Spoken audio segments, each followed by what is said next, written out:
Hi, my name is Charlie McGrath. I'm the founder of WideAwakeNews.com and a host on the Rinse Radio Network. It is beyond Orwellian. George Orwell could have not have thought of anything so sinister and dastardly when he wrote 1984, or Huxley when he wrote A Brave New World. We are beyond anything that I've ever read as far as the manipulation of a populace in order to maintain a power structure. It's beyond Orwellian in nature. It is where we live in the United States of America right now, and for the most part around this globe. Complete domination, complete control, and the ability for this government to convince the people that this is the right path to be on, and it's all happening for their own good. If you happen to believe that is a wonderful thing that the government is working nonstop to surveil everything that you do electronically, every email, every Twitter, every interaction you have on social media, any Skype message that you send, any phone call that you make, if you think it's a good thing that this information ends up in $1 billion fusion center, of which there's 72 fusion centers around this country right now, if you think that's something that's happening on your behalf for your benefit, you're not alone.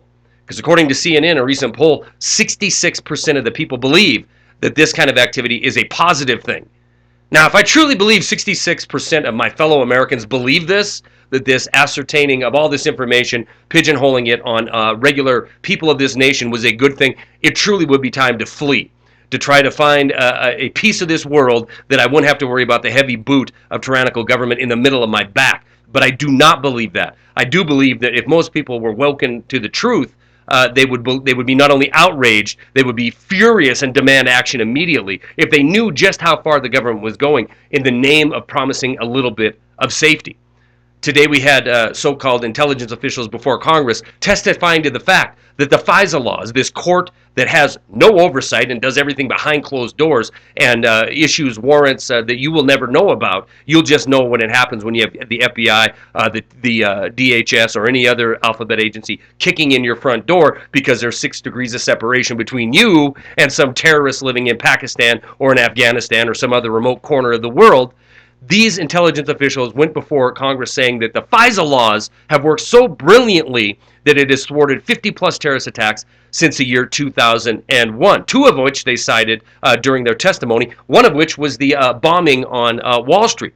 This infamous bombing that us in alternative media reported about during the time. Yet another FBI Joint Terrorism Task Force sting operation where they find some dupe on the internet that agrees to blow up a building and then has the FBI provide them all the material support they could possibly want, plus a ride to the scene of the crime just before they swoop in and declare victory over terrorism. But the fact of the matter is, we're spending billions and billions and billions of dollars a year in order to surveil not a bunch of people living across the pond, but living right here in this country. Right here, you, your neighbors, your friends, your loved ones. Everybody's information apparently is being gathered up and shoved into a fusion center for evaluation further down the road. What do you call that? George Orwell would call that a police state, because that's exactly what it is. We're spending billions of dollars a year in order to thwart terrorism, an event, an activity that you would be more likely to be killed by a bee sting than be killed by a terrorist attack.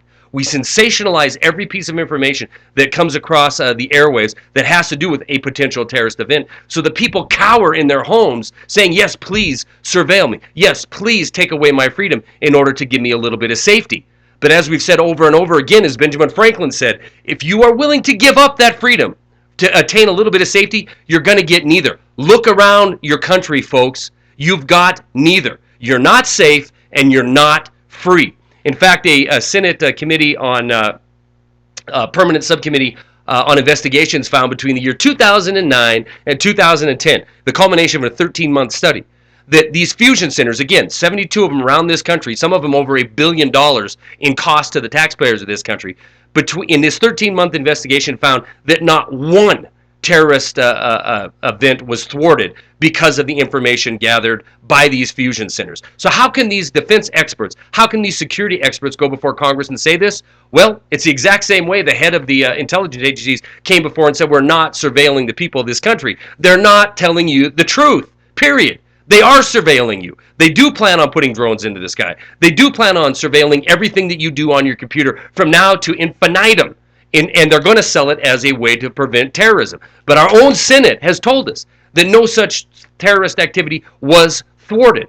We're building out a security industrial complex on the back of a bunch of lies. We're fighting wars around this planet on the back of a bunch of lies. Look, if you believe that the government has your best interest at heart, please, please wake up, look in the mirror, pull your head out of the sand, and realize where we're really at. We're heading towards something far more sinister than an Orwellian, George Orwell novel. We're heading to something like a gulag police state. And it's time to realize this and stand up and say something about it. Wake your friends, your family, your coworkers, your neighbors up to this fact. Because it isn't a conspiracy theory, and it isn't something that's coming down the road. It's happening right now. Stories are attached. That's all I got.